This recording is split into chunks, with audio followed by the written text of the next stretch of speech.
వీరాంజనేయ టెంపుల్లో శివరాత్రి రోజు మధ్యరాత్రి జరిగినటువంటి యజ్ఞము అలాగే అన్నాభిషేక సన్నివేశాలు చూస్తూ ఈ రోజు మనము అసలు పండుగలు ఎందుకు జరుపుకోవాలి, అలాగే ఉపవాసం ఎందుకు చేయాలి, శివరాత్రి రోజు అసలు ఉపవాసం వల్ల ఏమిటి లాభం అనే దాని గురించి ఈ రోజు మనం చర్చిద్దాం. సనాతన సంస్కృతిలో పండుగలంటే కేవలం విశ్రాంతి కోసమో ఆహ్లాదం కోసమో ఉద్దేశించబడినవి కావు. ప్రతి సంబరంలోనూ ఆధ్యాత్మికత, దైవికత ఉంటుంది. ప్రతి పండుగకు వైజ్ఞానిక, ఆరోగ్య, శాస్త్రీయ కారణాలు ఉంటాయి. అంతరిక్షం నుంచి ప్రసరించే కాస్మిక్ కిరణాలు, విద్యుత్ అయస్కాంత తరంగాలను దృష్టిలో ఉంచుకుని ఏ రోజున ఏ పని చేయడం వల్ల మనిషి జీవితం వికసిస్తుందో, ఇంతకు ముందు ఉన్న స్థితి నుంచి మరింత గొప్ప స్థితి ఎదిగే అవకాశం లభిస్తుందో గమనించి ఆయా రోజులలో ప్రత్యేక పర్వదినాలు ఏర్పరిచారు మన మహర్షులు.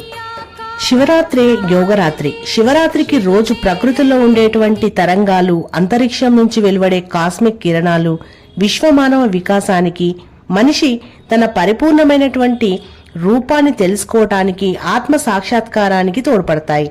అందుకే శివరాత్రికి కొన్ని ప్రత్యేక నియమాలు విధించారు. శివరాత్రికి చేసే ఉపవాసానికి, జాగరణకు విశేష ప్రాధాన్యత ఉంది. శివరాత్రి రోజు అందరూ ఉపవాసం చేయాలని, చిన్నపిల్లలు, ముసలి వాళ్లకు, అనారోగ్యంతో బాధపడే వాళ్లకు, గర్భవతులకు, ఔషధ సేవనం చేయాల్సిన వాళ్లకి మినహాయింపు ఇచ్చింది శాస్త్రం. ఉపవాసం ఉండే ముందు రోజు, ఉపవాసం మరుసటి రోజు మాంసాహారము, గుడ్డు మొదలైనవి తినకూడదు. మద్యపానం చేయకూడదు. ఎలాగూ ఉపవాసం చేస్తున్నాం కదా అని ఉదయం లేస్తే ఆకలి తట్టుకోవడం కష్టమని ఆలస్యంగా లేస్తారు కొందరు. అలా చేయకూడదు.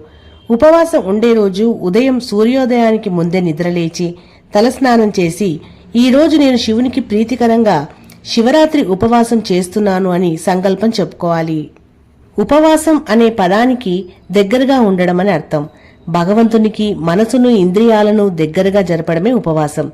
ఆరోగ్యపరంగా చూసినప్పుడు ఉపవాసం శరీరంలో ఉన్నటువంటి విష పదార్థాలను తొలగించడంతో పాటు శరీరంలో ప్రాణశక్తిని, ఇంద్రియ నిగ్రహాన్ని పెంచుతుంది. మరీ నీళ్లు కూడా తాగకుండా ఉపవసించమని ఎవ్వరూ చెప్పలేరు. అలా చేయకూడదు కూడా. ఎందుకంటే శరీరాన్ని కష్టపెడుతూ భగవంతుని వైపు మనసును తిప్పడం చాలా కష్టం.